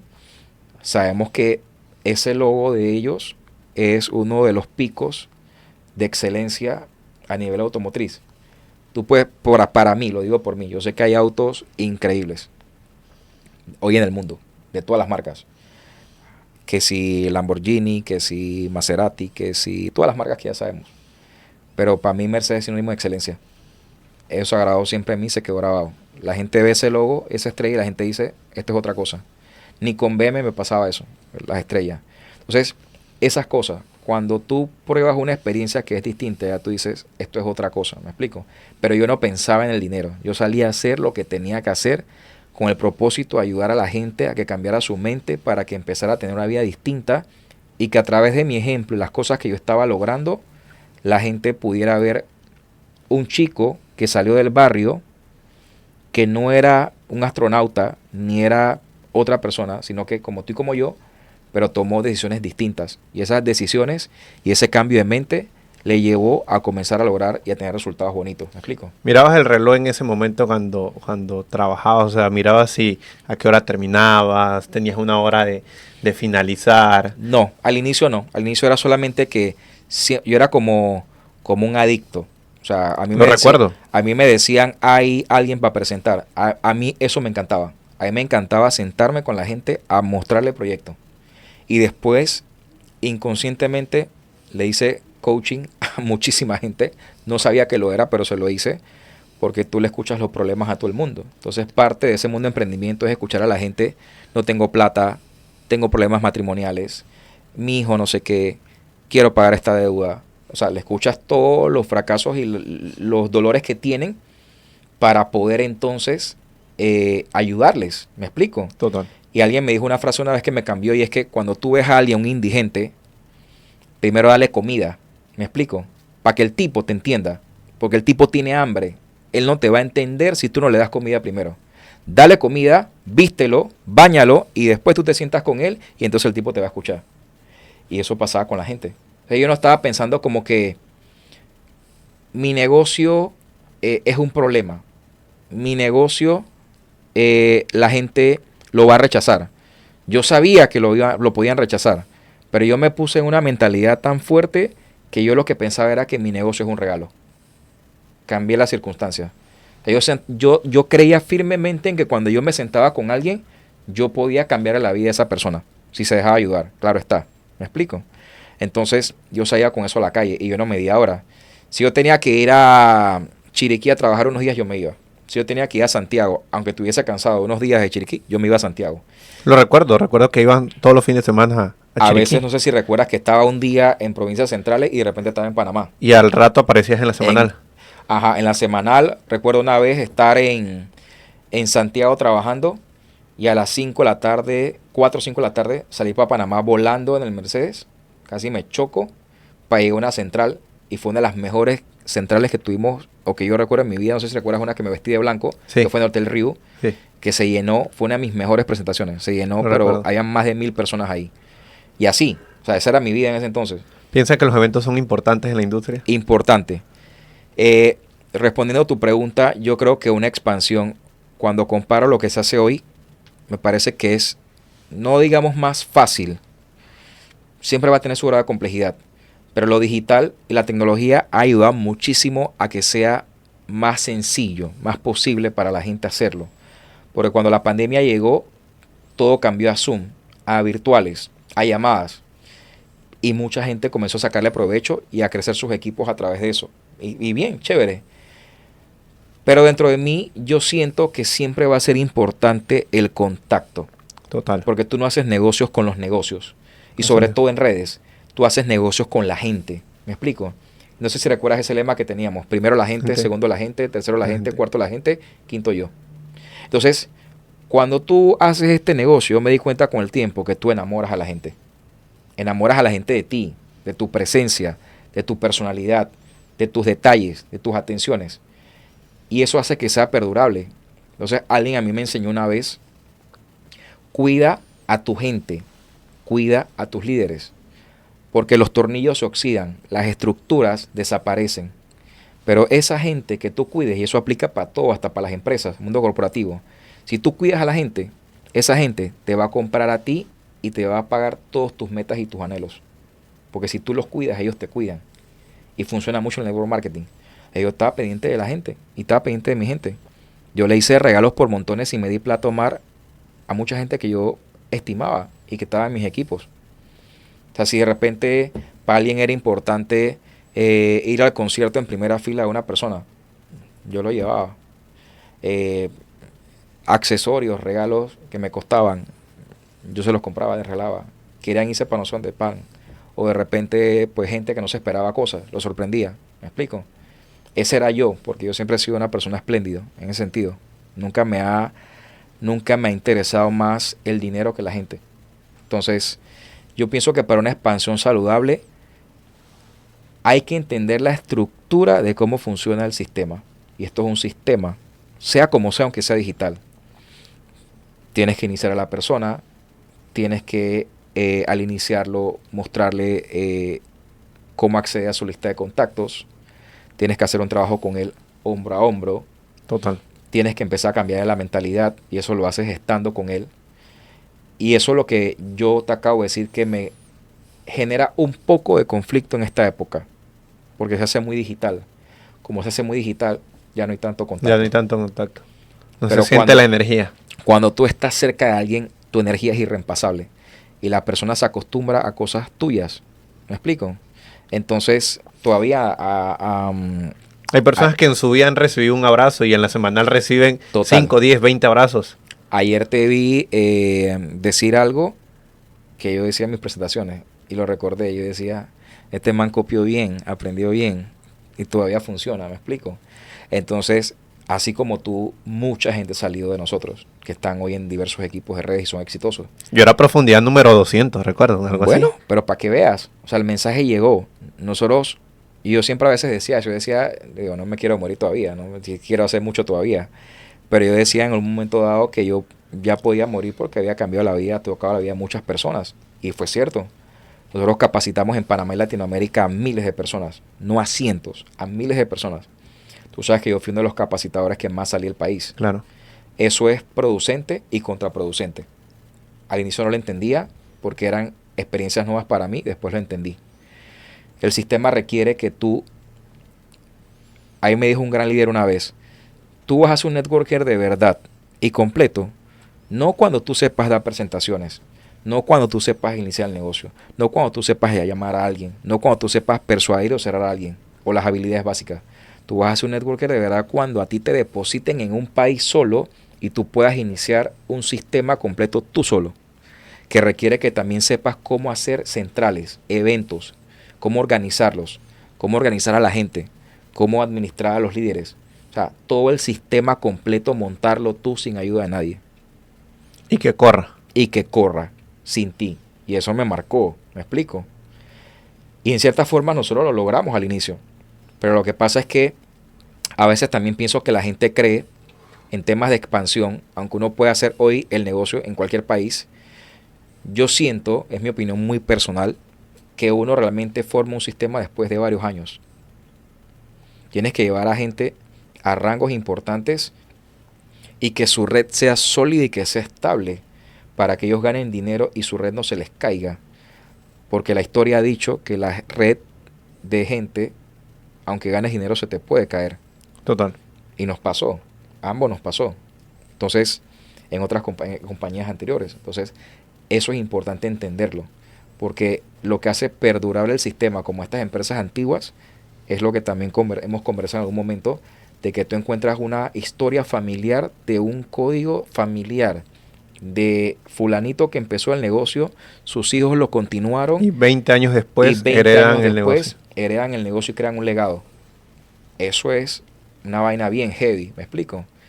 Y que hoy todavía yo veo todas las compañías porque me las sé, las he estudiado, veo a los líderes, hay muchos que son amigos, me siento orgulloso de que les vaya bien a todos en cada una de las compañías que están, pero veo que todavía se está trabajando para eso. Y de hecho también hay mucha gente que ha dañado la industria. Muchos líderes, y ojo, no compañías, líderes, porque es un tema de liderazgo. Hay mucha gente que por sus acciones... Porque al final el líder hace la compañía. Claro, por lo que acabamos de decir, al tú conectar con la gente y estar con la gente y dejar esa esencia tuya, tú creas un ambiente, es como un ecosistema. Cuando nos crearon que nos haya creado, al pez lo pusieron en el agua, pero el pez fuera del agua se muere. Total. Y eso es perfecto, es una creación perfecta. Lo mismo pasa en las redes. Tú creas un ambiente, generas un sistema, generas una energía y obviamente todo se desprende de eso. La gente adopta tu energía. Como cuando tú me veías a veces con el equipo de nosotros que teníamos energía chévere. Y entonces mucha alegría en las centrales, qué loco, y yo saltando en la tarima, y yo gritando y poniendo a la gente a bailar y a saltar. Y había gente que llegaba por primera vez y era gente muy, tú sabes, ¿no? Corbata, el saco. Muy rígidas y en su carácter y muy estirados y la gente esta locura que es. Pero después, 2, 3 semanas después, los veías en la misma tónica también saltando y gritando y haciendo las locuras que hacíamos. Y eso cambió la vida de mucha gente porque les cambió el mindset a la gente. El ambiente determina el liderazgo. Es como decirse a uno mismo, se confronta como qué pendejo estoy yo. ¿A quién engaño si hay que dejar salir a veces el niño interior? ¿Me explico? Porque a veces somos tan duros con nosotros mismos, somos tan rígidos que creemos o estamos más pendientes de lo que la gente piensa o dice de nosotros, que al final no hacemos muchas cosas, o más bien dejamos de hacer muchas cosas por el que dirán. Total. Y eso no es lo que va a meter dinero a tu bolsillo. Y eso es algo que aprendí claro en el mundo de las redes. ¿Cómo fue esa etapa después de que Sri tuvo su hype? Porque conocemos la historia de esa compañía, para nadie es un secreto lo que sucedió. Así es. Después que sucede ese hype, yo abandono Sri después de un tiempo porque entendí que si desaparecían los eventos, desaparecía el negocio. Y vemos lo importante de lo que son los eventos. Yo sabía que al yo irme a vivir a Estados Unidos, me fui a vivir 6 meses, yo sabía que sí o sí iba a pasar algo similar. Desaparezco de la compañía, bueno, a mí me llega una oportunidad y me desprendo de todo lo que sucede ahí, pero desde lejos veo lo que estaba sucediendo. ¿Qué empieza a suceder en ese entonces? ¿Cómo lo empiezas a ver tú? ¿Cómo lo empiezas a procesar? Empezó a suceder lo que hoy podría todavía pasar con muchos líderes en muchas empresas si no ponen su grava en remojo y si no se preocupan por ser perdurables, como acabamos de conversar. Yo creo que hay cosas que tú controlas y otras que no. El negocio se volvió tan grande, hubo tanto crecimiento, que el crecimiento muy rápido es bueno, pero también puede jugarte en contra. Porque uno no puede abarcar todo por más pulpo que tú seas. Y hubo mucha gente que hizo lo que le dio la gana. Y tú no puedes controlar eso. Contaban el negocio mal. Vendían productos por debajo de la mesa. Personas que solamente estaban por el tema del dinero en su liderazgo. Otros por reconocimiento. Se hicieron llamar líderes. Y esto lo digo sin desvirtuar porque no me gusta hablar. Quien me conoce sabe que no me gusta hablar mal de nadie. Pero es la verdad. O sea, entraron a la compañía a hacer dinero. No a preocuparse por la gente. Hicieron dinero por el boom y el momentum que se dio. Y después, al carajo, siguieron sus vidas. ¿Me explico? Claro. O saltaron en otras compañías. Eso dejó mucha gente huérfana. Gente que en verdad creía en el tema y que quería hacerlo. Entonces, obviamente, eso comenzó a entrar en detrimento. Y pasaron muchas cosas. Obviamente, no es secreto. Nosotros entramos en un momento donde la compañía empieza a tener inconsistencias. Sobre todo con el tema del producto. Se le bajó mucho al tema de la calidad, se cambió la fabricación de Estados Unidos a otro país. Líderes también, por razones personales que uno debe respetar, se cambian de empresa. Obviamente eso hace un impacto grande porque cuando ya la gente de abajo o la gente que inicia o la gente que está todavía empezando a tratar de hacer el negocio ve que gente se cambia, la gente se pregunta por qué. Si es tan bueno, ¿por qué? Si es tan bueno, ¿por qué? Ya la creencia empieza a bajar. Entonces ya ahí gente empezó a desertar. ¿Y ustedes como líderes, tú como líder, cómo lo veías? Nosotros nos preocupamos, pero sí seguíamos trabajando. O sea, la mentalidad era tan fuerte que nosotros sentíamos que... Y fíjate, muchos de los errores cometidos, que siempre se cometen, fueron en torno a eso. Porque como la red se convirtió en una red tan fuerte, nosotros creíamos que íbamos para la luna, que lo que estamos viendo nunca se iba a acabar. Y era inexperiencia, era falta de entendimiento del negocio. Las redes nunca crecen de la forma en que nosotros crecimos. Las compañías nunca crecen de esa forma. Eso fue un evento anormal, ¿me explico? Nosotros en el 2015, en octubre del 2015, facturamos $3 millones en octubre del 2015 y así veníamos. ¿Cómo empezaron a ver ese retroceso ustedes como líderes en la misma compañía? Yo pienso que sí impacta. Sí genera preocupación, obviamente, porque nadie quiere que sus números se caigan. Y uno pues medía la producción diaria, semanal y mensual. Ya uno sabía... Comenzó tanto entendimiento del negocio que uno sabía que si determinadas personas, por eso hacíamos las entradas los lunes, porque nosotros entendimos que entre tú más le mostrabas el negocio a la gente, más gente estaba pensando en entrar a tu negocio.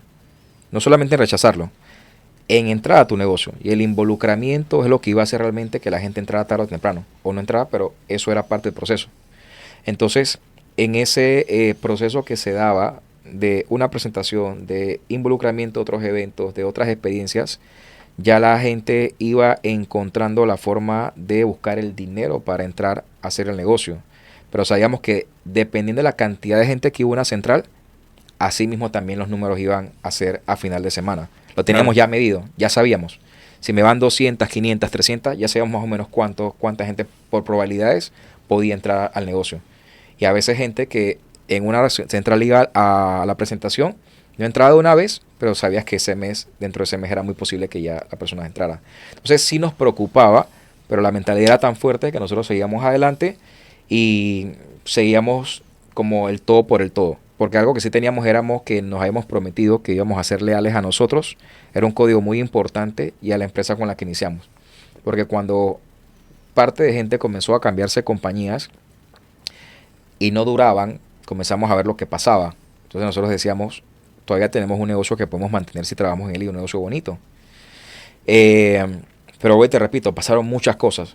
En Street pasaron muchas cosas. Mucha gente se cambió de compañía, perdimos liderazgo bueno en otros países. El de Panamá era uno de los más fuertes y de hecho fue tan fuerte que se mantuvo casi hasta el final que la empresa ya la vendieron. ¿Me explico? Imagínate si fue fuerte, que se mantuvo hasta el final que la empresa la vendieron. Y eso fue en pandemia, que ya el barco le terminó entre agua, como se dice. O sea que independientemente de las diferencias que hubiésemos tenido en el tiempo, de las luchas, de los retos, nos mantuvimos la mayoría hasta el final. Y cuando digo que pasaron muchas cosas, por lo menos en lo personal, yo pensaba errores de novato, por así decirlo, porque nunca había hecho redes antes. Y a pesar de que tú lees y todo lo que quieras, tienes que vivirlo, ¿me explico? Como el tema con la plata. Entonces yo pensaba que mi negocio se podía sostener después de cierto tiempo, solo. Y no es así. La gente se acostumbra. Entonces, no es lo mismo que tú estés por video a que estés presente. Yo me voy a vivir a Colombia. Yo me separo de la madre de mi hija, duré un tiempo solo. Después voy a Colombia, me enamoro, conozco a mi ex esposa, me voy a vivir a Colombia. Y ahí estuve mucho tiempo. Pensando de que como allá había sistema, yo podía estar allá, podía viajar y podía mantener. Y eso es un mito, eso es mentira. Claro. ¿Me explico? Yo creo que tú, por respeto, debes dedicar a la gente el tiempo que se merece. Y fue uno de mis errores cometidos literal. Antes no lo admitía, hoy lo acepto, porque es la verdad. Entonces, yo respeto a la gente que lo está creciendo virtualmente y que ha logrado, pero al final de cuentas, en lo masivo siempre va a haber gente lastimada al final. Porque cada vez que tú te sientas con alguien y tú escuchas qué quieren lograr, sus metas, sus anhelos, qué desean, por los dolores que tienen, tú haces un compromiso con ellos.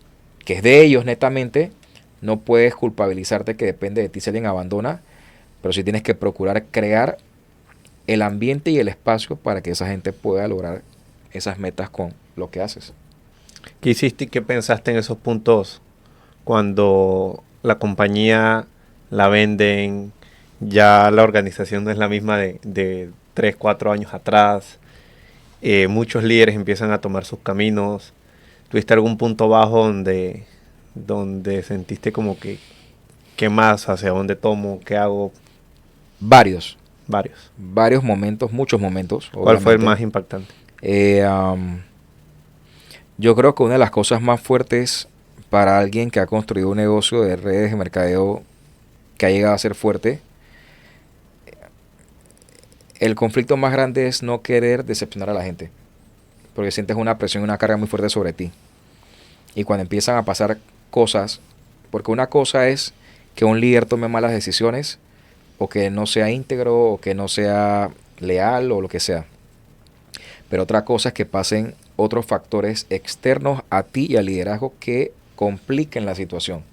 Y a nosotros nos ocurrió todo junto. Tuvimos personas que tomaron malas decisiones, tuvimos personas que no fueron las más íntegras, tuvimos personas que eran bien, pero pues tuvieron miedo o temor de quedarse más tiempo y saltaron a otras empresas. Eso es respetable. Yo antes no lo aceptaba, hoy lo entiendo. Cada decisión es personal. Cada quien está donde quiere estar, y eso hay que respetarlo, y no pensar mal de la gente ni juzgarla. Y obviamente comenzaron a pasar inconsistencias con el tema de los productos, y eso cambió todo. Entonces, eh, uno de los puntos más fuertes ya estando en Colombia es que uno, el negocio obviamente había bajado, los ingresos cayeron drásticamente, y uno ya se empieza a pensar y a sugestionar y uno dice, puta, pero si yo soy bueno en esto y esto es lo que yo venía haciendo de tiempo, entonces ¿qué yo voy a hacer? Yo aposté todo por esto, yo dejé mi vida corporativa por esto, y ahora ¿qué yo voy a hacer? ¿Me explico? Y te da miedo, te da temor porque ya creaste una reputación, ya la gente piensa de ti algo, y todavía pasa, porque no hay gente todavía que uno se encuentre, por lo menos que no me diga líder en un sitio, o que de repente recuerde todas las cosas que uno hizo. Entonces, el choque de que la gente te desasocie de ese nivel de éxito para cualquiera es fuerte. Y también de lastimar gente. Y obviamente que la empresa no siga. Porque entonces tú vas a luchar con tu mente por tratar de pensar de que lo que tú construiste no era real, sino que era una fantasía. Claro. O que le fallaste a la gente, o que era un cuento, o que, ¿me explico? Entonces entras como en esa lucha.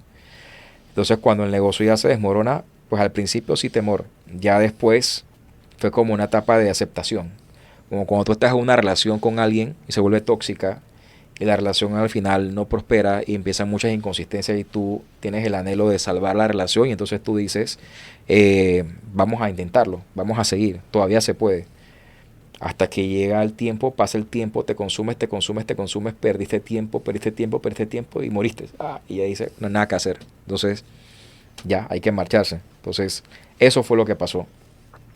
Y a mí me tocó peor, porque ese punto difícil para mí fue, yo recuerdo haber estado en Colombia, eso fue en pandemia, aeropuertos cerrados, no se podía viajar, el COVID en su punto más alto, desconocido todavía.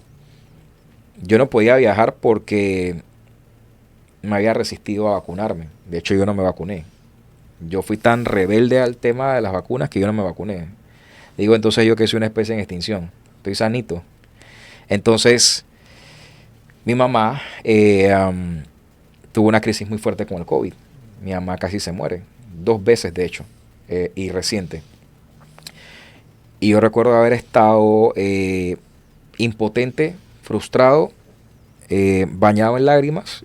Y recuerdo a mi ex esposa darme ánimos, porque era una situación muy fuerte. Mi mamá en el hospital, a punto de morirse. Y no sabíamos de ella, porque cuando la gente la entubaban, chao. Y ella la tuvieron que meter en el hospital tubular.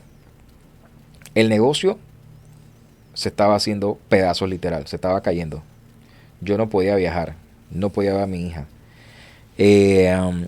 Y obviamente la incertidumbre de qué es lo que iba a pasar con todo.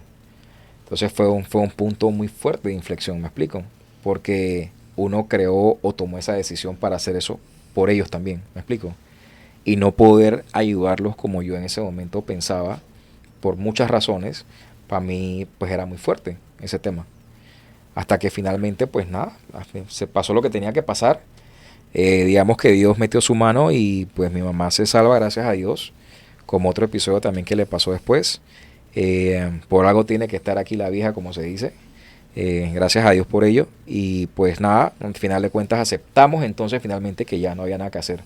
Y mi gente, ni siquiera yo, como yo estaba abrumado en ese momento por todo lo que estaba pasando, yo logro viajar a Panamá. No me acuerdo ni cómo. Yo no me acuerdo si fue que con alguien conseguía uno de esos, en ese tiempo habían como tarjetas. Uh-huh. Yo creo que con alguien conseguí una tarjeta de esas y pude viajar. Y llegué a Panamá. Y obviamente ya me reencuentro con mi mamá. Y mi gente ya tomó la decisión de cambiarse, los que quedaban. O sea, mi gente comienza a ver compañías y agarran y hacen todo el enlace, se cambian o prácticamente ya cuando me dicen a mí, no, es que ya no vamos a reunir con fulanito y tal, pero ya estaban prácticamente ya seducidos, me explico. Yo dije, puta, pero porque yo pensé que lo que había iniciado iba a durar mucho tiempo.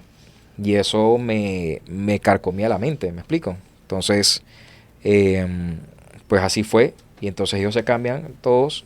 Yo me fui, ya prácticamente me cambié con ellos a lo que íbamos a empezar porque dije, bueno, si no hay más que hacer acá, vamos por lo nuevo. Y obviamente eso no resultó.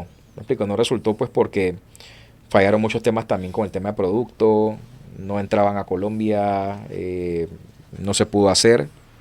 La compañía se veía bien, pero no se pudo hacer.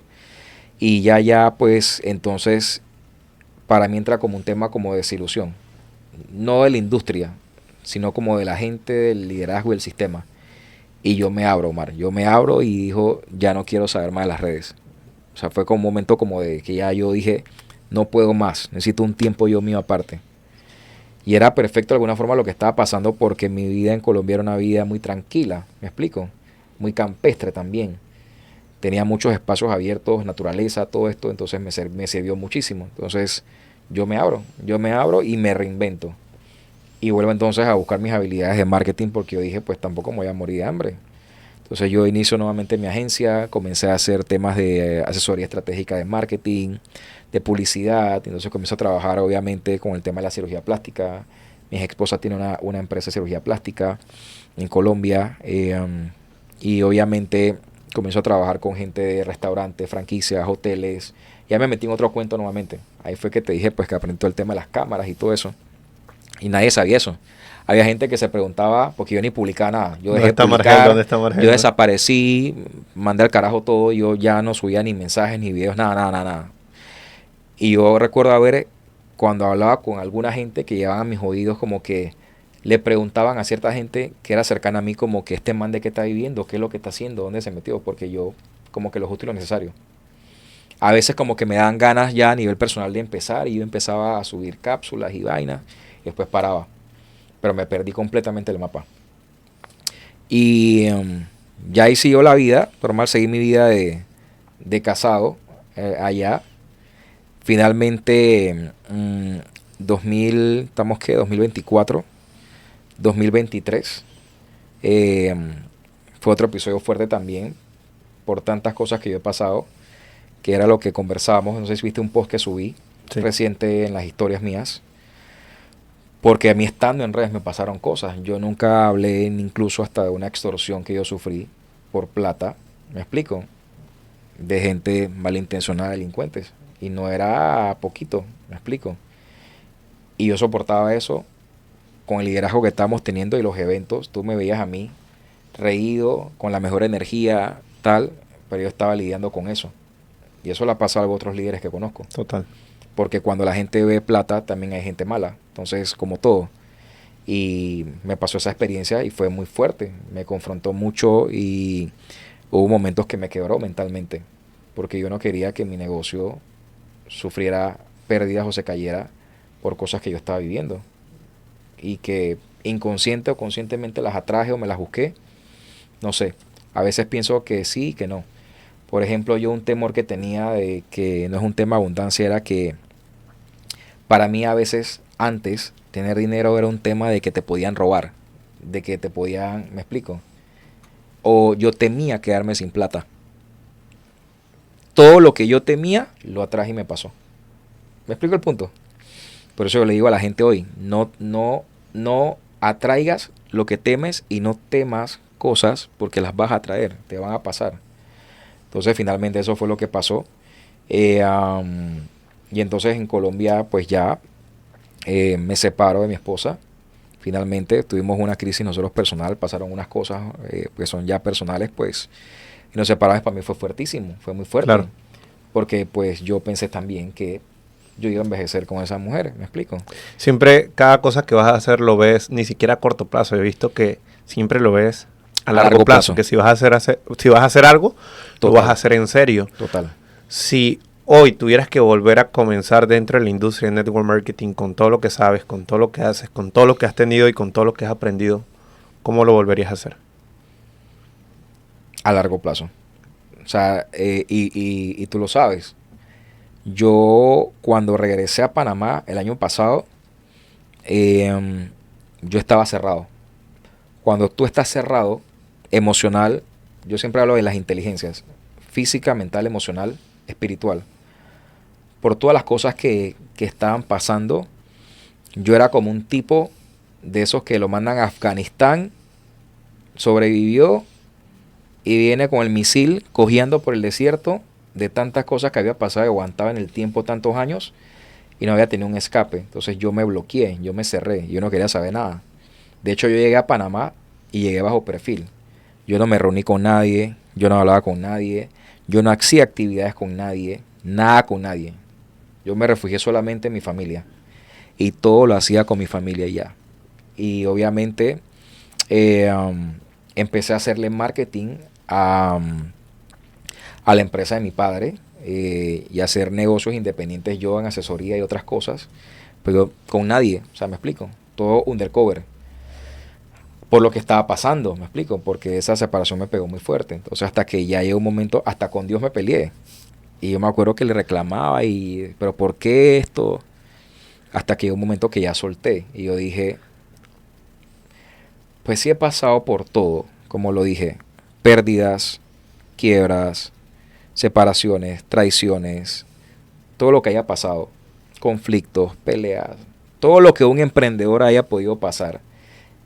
Y he llegado hasta aquí, estoy vivo, no me he muerto y nada más quebrado mentalmente, pues todo tiene solución y al final hay que seguir, me explico. Entonces, como que ya opté, dije, no era lo que yo quería, pero finalmente porque yo tampoco me voy a regresando a Panamá.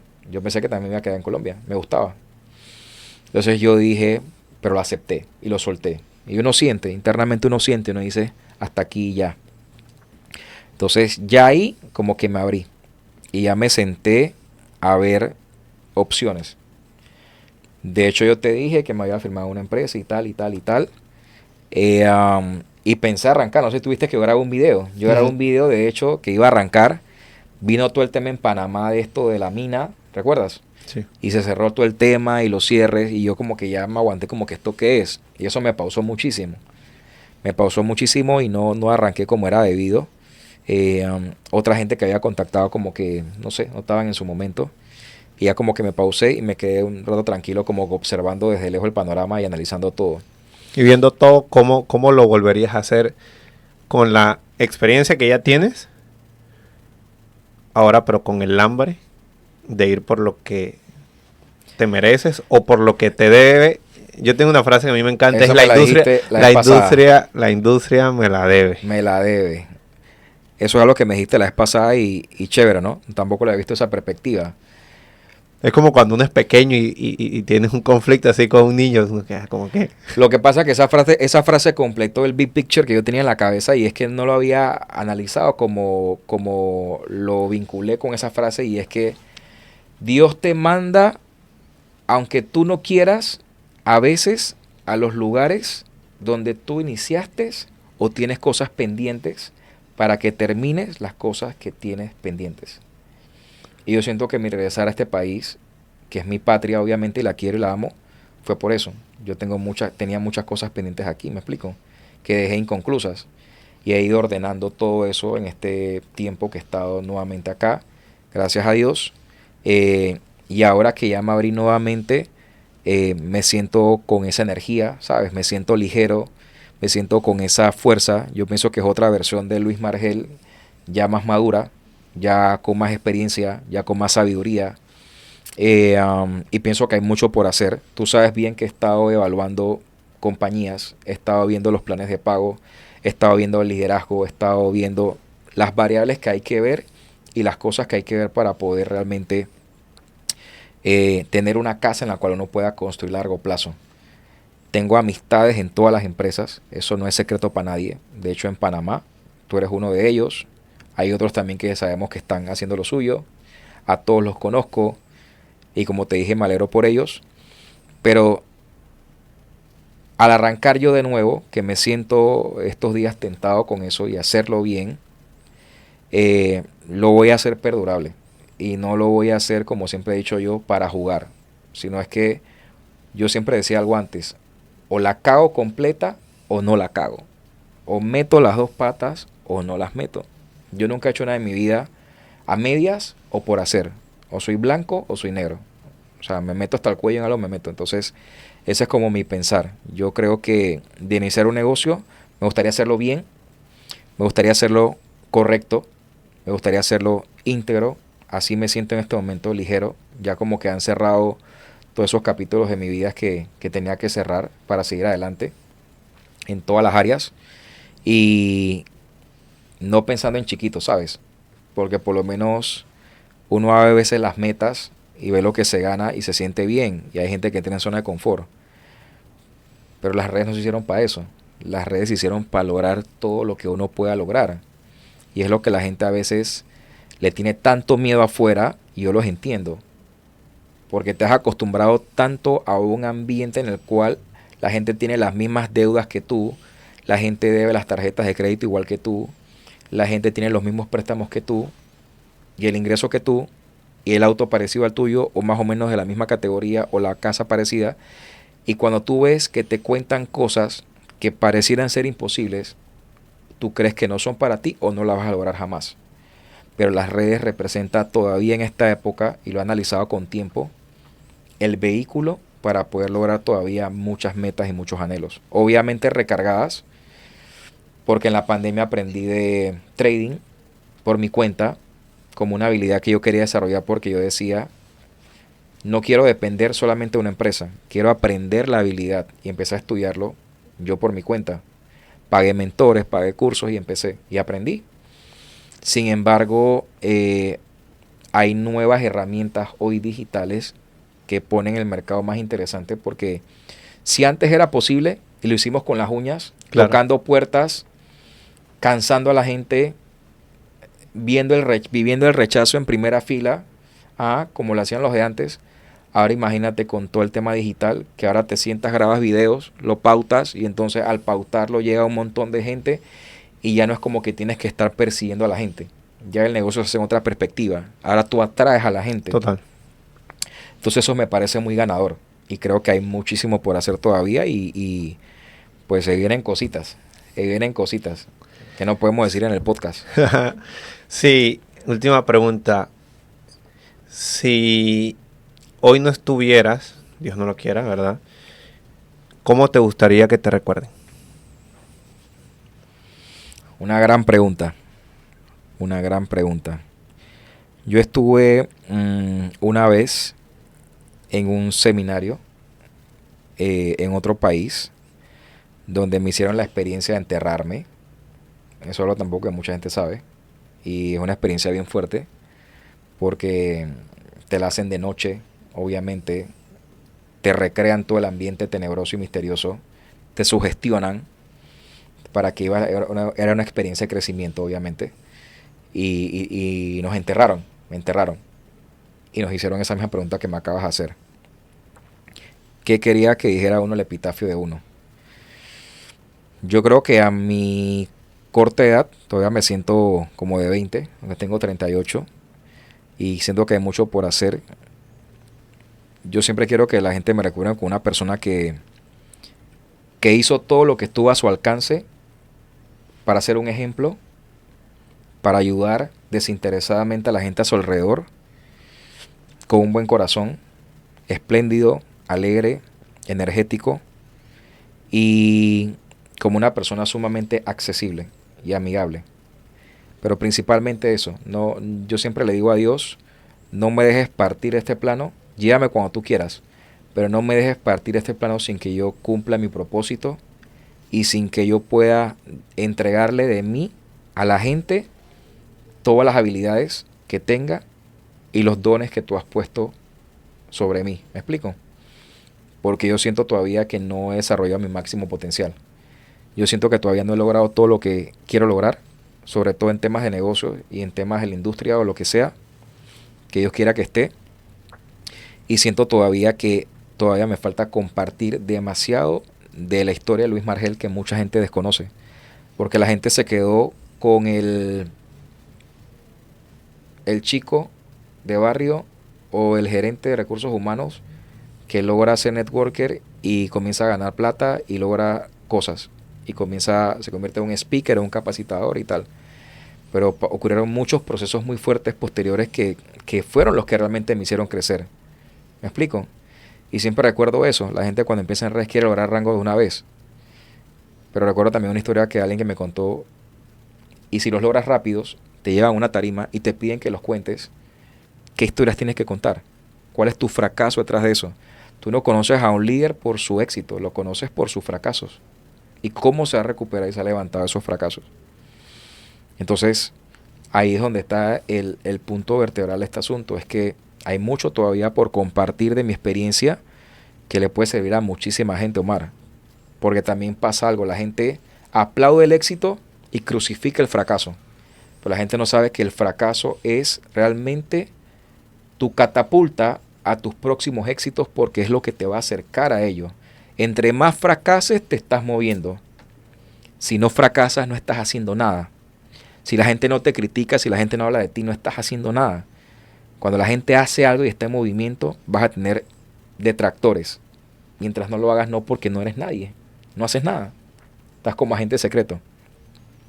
Entonces, yo creo que hay mucho todavía que aportar a muchísima gente, porque yo sí estoy seguro de algo. Yo estoy seguro de que mi don está primero en hablar, que es un talento que todo el mundo tiene hoy que tener y desarrollar, y que no se le da a cualquiera y que la gente teme. Y sobre todo también en educar, ¿me explico? Y en enseñar. Se me da muy fácil, muy sencillo, y lo hago de una forma genuina. Entonces, si todavía mis talentos pueden ser puestos a disposición de la gente para que mucha gente pueda transformar su mente y pueda cambiar y pueda desarrollarse y crecer como personas y profesionales, pues yo estoy dispuesto a hacer lo que tenga que hacer para que eso llegue. Y me gusta ahora todo el tema digital, lo vuelve más fácil. El tema de las cámaras, el tema de hacerlo en video y todo esto. Así que pues yo creo que se puede esperar todavía mucho de Luis Margel. Hay mucho por dar y mucho por hacer. Estamos listos para ver ese Luis Margel renovado. Eso es. Qué bueno. Con todas.